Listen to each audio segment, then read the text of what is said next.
How to activate and register Vanilla Visa gift card. Hello and welcome to our channel Whizz. In this tutorial, I'm going to show you how you can easily activate and register your Vanilla Visa gift card. So please watch till the end to properly understand the tutorial. So first, open up any browser on your device and then you have to search for Vanilla gift card activate. You have to search for this exact phrase. And then after you search for, and here you will see this result. So you have to copy this link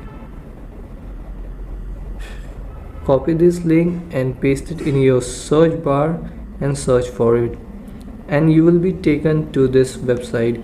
Now here enter your Vanilla Visa gift card number, here expiration dates, month, year and CVV, and then tap on sign in and your Vanilla Visa gift card will be activated and registered. And so this is how you can do it. Thanks for watching.